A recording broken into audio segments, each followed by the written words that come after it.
What is happening, guys? Cowboy here, and welcome to the finale. So, we have killed all the optional bosses. The only thing left is to offer the cinders of a lord.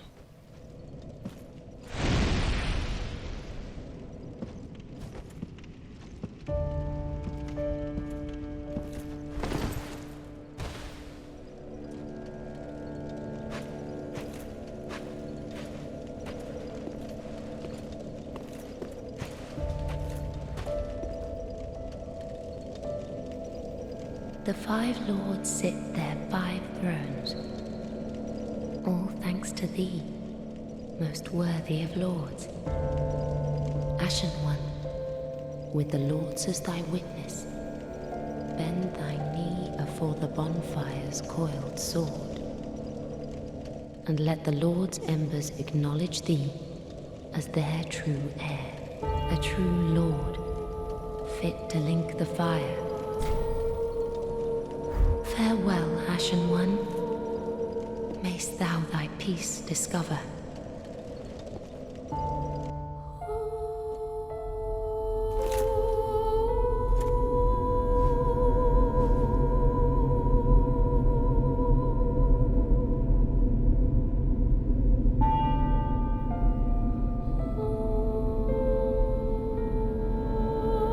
Noble lords of Cinder, the fire fades.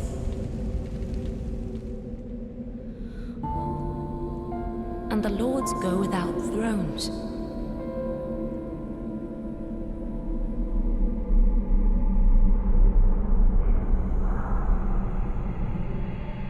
Surrender your fires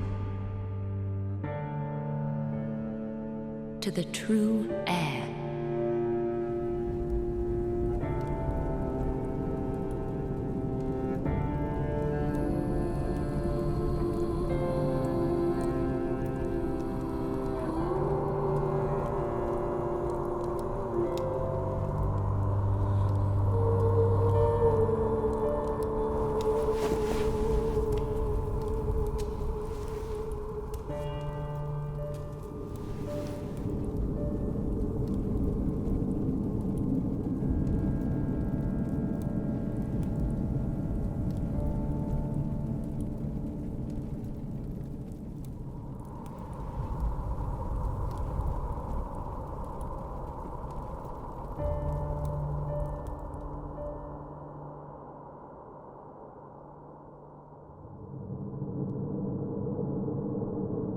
Let him grant death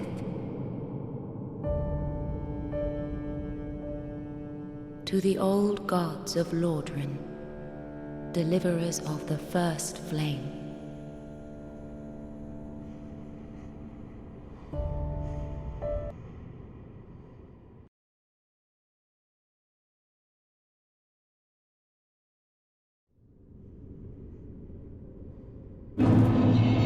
Here we are, Kiln of the First Flame. So, this looks very similar, obviously, to Firelink's Shrine. It's basically identical, but, you know, as you can see, there is nothing around. It's completely dark. Thrones have nothing. No NPCs are here. The areas where you would get NPCs are blocked off. But the path outside is open.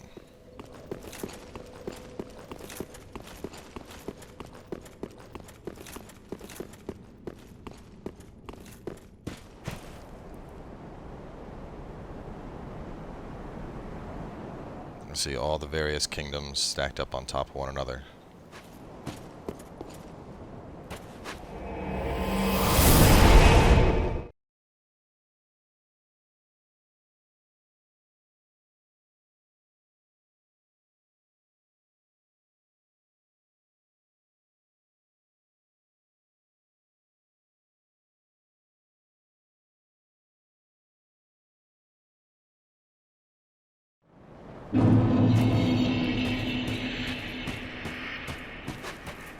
So, if you aren't ready to face the final boss, or if you've made it to this point without doing stuff you wanted to do, you can of course go back from here at any time.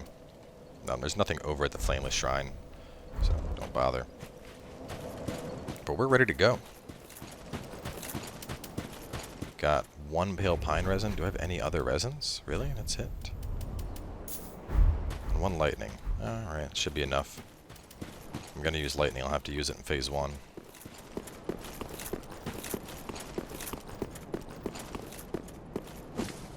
Alright, now before we go in, obviously this boss has kind of a multi-phase boss. Phase 1, he'll basically transition between different Lords of the Flame.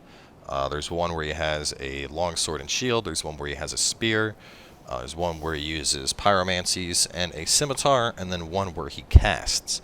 That being said, personally, I think the casting one is the easiest time to get damage into him, either that or the sword one. Phase 2, he's extremely reminiscent. Basically, he has the same exact moveset, actually, of Gwyn from Dark Souls 1, with Gwyn being the first Lord of Fire. So, head on in and get ready for the fight.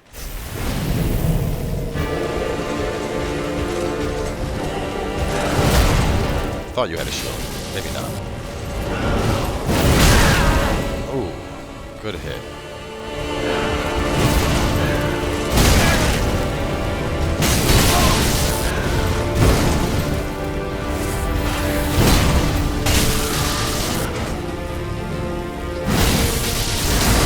You can't actually riposte him during that, but you can do a charged heavy.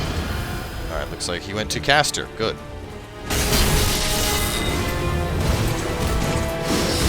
That spell can be a big pain in the ass. As long as there's one little floaty orb, those will keep resummoning. On top of that, he has the soul spears he's throwing out.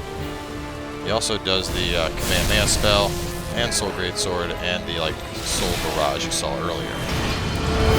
Nope, and he switched. God, I hate when he does that. Going from mage to another phase. Now he has the homing soul mass plus his scimitar.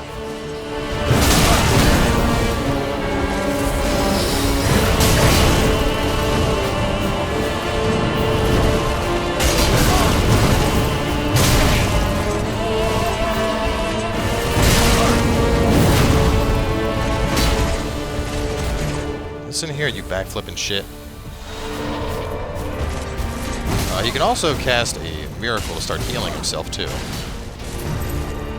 Get down. Okay. Now for phase 2.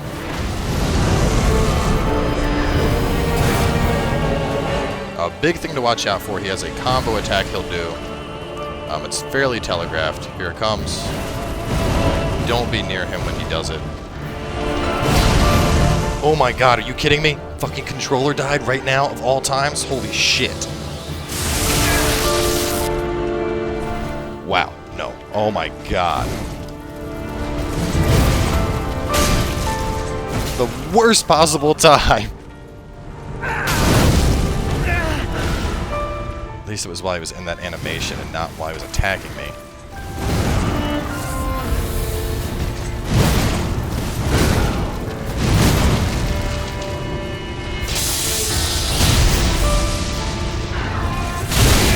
God, that fucking controller dying set me back. Alright. I think he's gonna go for his thing. Yeah, here it is. So much for resins.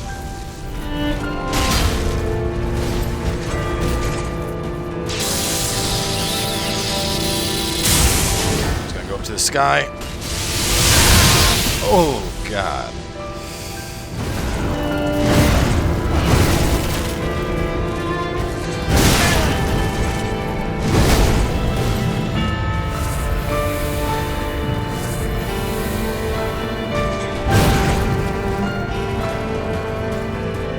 To see if he's going for his combo attack or not.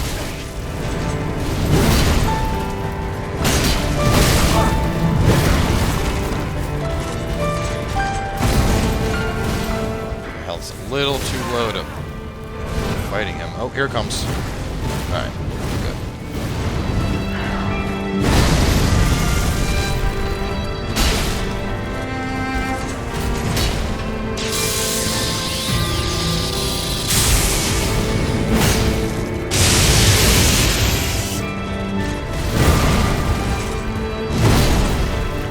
And down.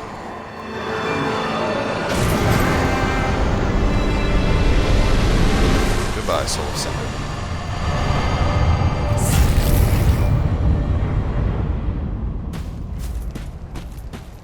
So, with the Soul of Cinder vanquished, we now proceed to our ending. Now, first option, link the first flame. That'll get you ending 1. Second option, summon the Firekeeper. If you picked up the Firekeeper eyes, you summon her, and that will signify dying the flame. Linking obviously signifies linking. The third achievement ending, if you had followed the quest for Yuri of Londor, the one where you had to level up, have your strength drawn out 3 times by Yule, and then complete the quest line and accept Henri as your beloved. Basically, if you followed that quest, then you'll know, because there's a very distinct cutscene where you put the sword in through Henri. You would just go to link the first flame, but instead of linking, you would usurp the flame. And then the fourth ending, which doesn't have an achievement, but if you summon the Firekeeper here, as the screen is slowly fading to black, there's a small window at the very end where you have basically 10 seconds where you can take action. And it's like just when you're coming out of the cutscene, and you can basically attack the Firekeeper, kick her down on the ground, stomp on her head, and then steal the flame from her. So, for those that want to see that, we did do it on the Dex playthrough, but we're going to go for the good old happy ending, and we'll actually link the flame.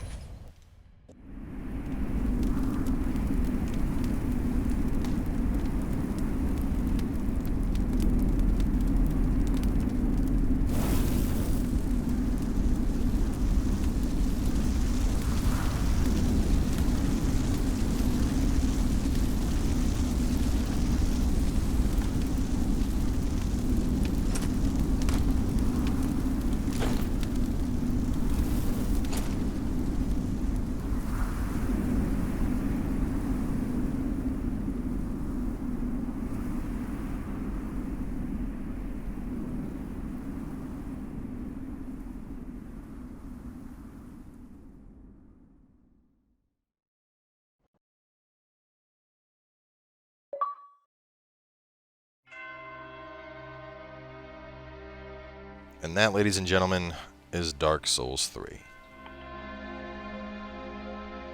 So as with all of our games, typically at the very end, I do a mini review during the credits. So first and foremost, hands down, no competition in my opinion, best Souls game, best Souls-born game at that. I like this game so much. I mean, the fact that this is my 3rd playthrough of the game in 2 weeks, and I'm not sick of it says something. Playing one game that much, that's this playthrough took close to 25 hours. PC, I've spent over 45 hours, probably 50 hours at this point, just messing around with stuff. And then the Dex playthrough took another 35, 36-ish hours. So that's 100 hours of game time already, and there's still so much more I want to do. I want to do magic build. We haven't even touched New Game Plus. I want to try a faith build. I want to try hybrids. I haven't done any PvP yet, or Jolly Cooperation. Over 100 hours already, and there's still tons of stuff I want to do with this game, and that's something special. There's not a lot of games that invoke that kind of feeling. Bosses, love them. Love the bosses so much this time around. And that was really nice, especially after Dark Souls 2, where Dark Souls 1 had such creative bosses, and Demon Souls had such creative bosses, and then with Dark Souls 2, it was like every other boss was just a dude in armor, and that it did turn a lot of people away. They were going like, why was this so lame? Boss variety in this game was fantastic. As for the environments, I mean, visually the environments were just absolutely gorgeous. PC obviously looks just fabulous, and even though this whole walkthrough was on Xbox One, I think they did port over to console fairly well. I mean, we have load times, but load times aren't too bad at about 15 seconds. That's That's pretty good if you guys remember what the load times were like on Bloodborne before they did the optimization patch. Weapon variety, fantastic. So many freaking weapons. And there's so many weapons that I don't even have yet that are just drops. I think weapon arts are really cool. That said, I do feel like some of them are kind of underpowered. You know, a very distinct example, the Dancer's Enchanted Swords. The weapon art for those can drain like your entire bar of stamina along with your whole FP bar and do a whopping like 400 or so damage.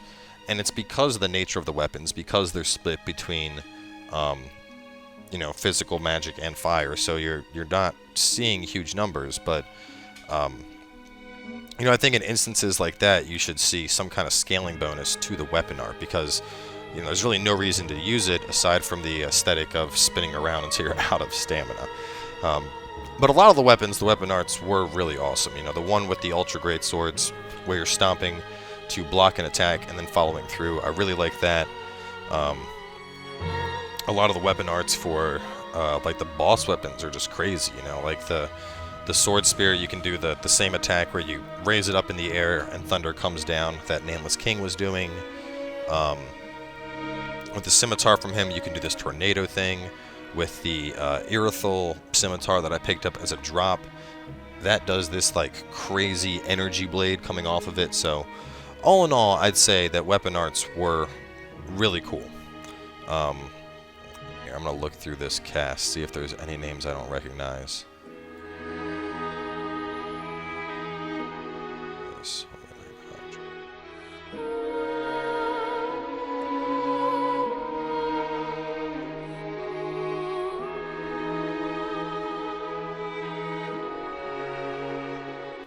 Music, obviously, 10 out of 10. The music in these games is always fantastic. And I really like what they did with level design, because there was a lot of interconnectivity that, what we saw, what was interesting is, you know, in Dark Souls 1, we had a lot of world interconnectivity. And in Dark Souls 2, they kind of took that away, and instead it was just bonfires everywhere. And this felt, you know, there was a lot of zone interconnectivity, but not necessarily world interconnectivity. You know, obviously we use the bonfire warping to get to certain places, but zones that were in within like 1 or 2 bonfires of each other, we started seeing a lot of stuff. You know, like circling from the Profane Capital back into the Irithel Dungeon. You know, how the Boreal Valley kind of transitioned into an Orlando, and then when we got to the jail tower, that went all the way back down into the chapel in Irithel. So a lot of interconnectivity of the areas, which I thought was cool. You know, a good way to implement the shortcut system. And personally, I was a big fan of the bonfire system. I like being able to travel, so I am glad to see that they brought that back. I'm trying to think what other points. The armor variety, I actually like that you don't have to upgrade the armors now, because like, that was one of the things doing the build videos with Dark Souls 2. You know, it was constantly just like, alright, time for new build. I gotta get all the stuff to upgrade this armor, upgrade these weapons. And I like that the only thing you can't buy a ton of is slabs. You know, you're gonna have 5 weapons to plus 10. But there's every other weapon material you can buy tons of, which I think is nice. You know, being able to farm and get that stuff is awesome. And, you know, the fact that armor is going to be purely for stats, and then fashion, obviously, I like that a lot too. You don't have to worry about upgrading it at all. That's fantastic. I like the changes to the infusion system they had. Like, honestly, like, I think my only complaint about the game is just that a very, very few weapon arts ended up being kind of lackluster in comparison to others. Like, aside from that, I mean, as far as I'm concerned, this is Game of the Year 2016. Like, hands down. So as you can see, once you beat it, you can choose to not continue directly onto New Game Plus, and we are going to do that. Right before we wrap up this video, there's a couple other things we're going to want to do. But yeah, I mean, for me, 10 out of 10. You know, like, God, just so freaking good. Where did he go? Did he already leave? He probably already left. It usually gives you the Farron ring, But I think because I ignored talking to him so much, I didn't get it. Tis good, tis what need. No, he would have a special dialogue. Hawkwood, where are you at?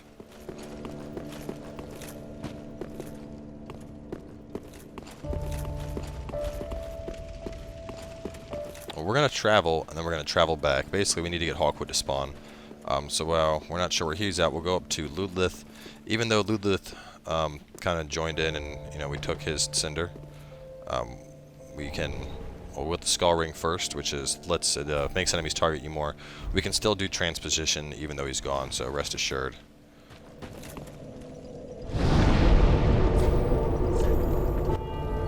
And we're going to have to travel and then travel back, so I'll just travel and then cut some load screens real fast here.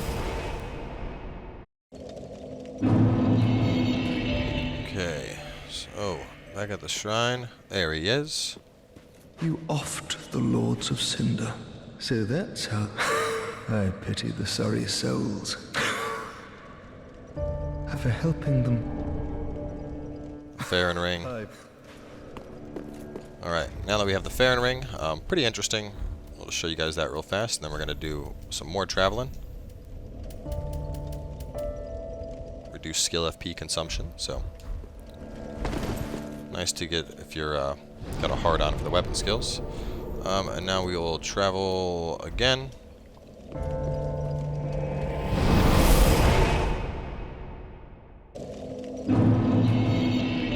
Right, now that we are back to Firelink, let's go talk to Andre. Oh, you've returned. I was hoping to see you. That crestfallen ass Hawkwood, he handed me this. He's changed a great deal since he left this place. Graven of face, he asked me to give it ye. Well, Hawkwood, Swordgrass. And if we go on over... We never gave her the Dragon Chaser Ashes. Where is your Swordgrass, Hawkwood? Just want to show you guys the item. Was it in... Yes, there it is. Come to the Mausoleum in Farron. Only one can take the path of ancient dragons. So I'm not sure how this ties into his lore. Perhaps he abandoned the Abyss Watchers because he wanted to become a Dragon Bro. He was upset that he couldn't be a Dragon Bro and an Abyss Watcher at the same time. But either way, he's going to die, and we're going to get a new item.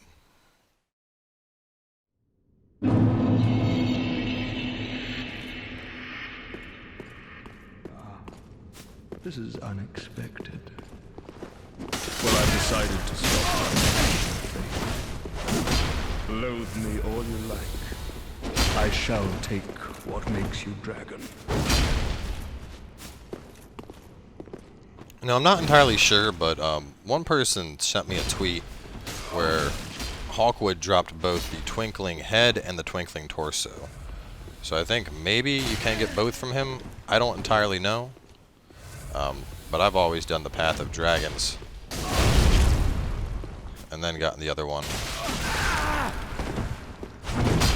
I'm also not sure what happens if you die to him here. Fine, you want to play the chug game?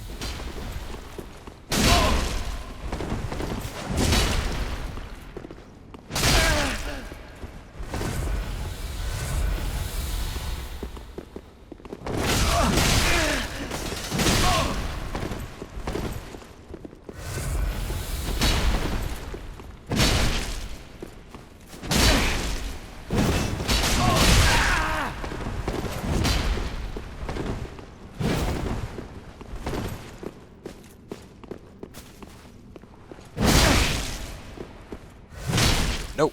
Stop that. Oh my god. This is absurd. You are a dragon. More dragon than I. Twinkling Dragon Headstone. Alright. And with that, we are finished with our walkthrough. So obviously at this point, you're free to farm, do whatever you want. run around and try to get items. I would suggest getting every last piece of loot you could possibly want before you go into New Game Plus. On New Game Plus, I know item placements do differ, and on top of that, there's upgraded versions of rings as well. But either way, that's part of the experience. So thanks for coming on by, guys. Hope you enjoyed watching Dark Souls 3 as much as I enjoyed showing it to you. Rest assured, there will be plenty more Dark Souls 3 content to come, including the build videos, as I'm sure a lot of you are looking forward to. So with that, make sure to keep praising, and we will see you guys next time.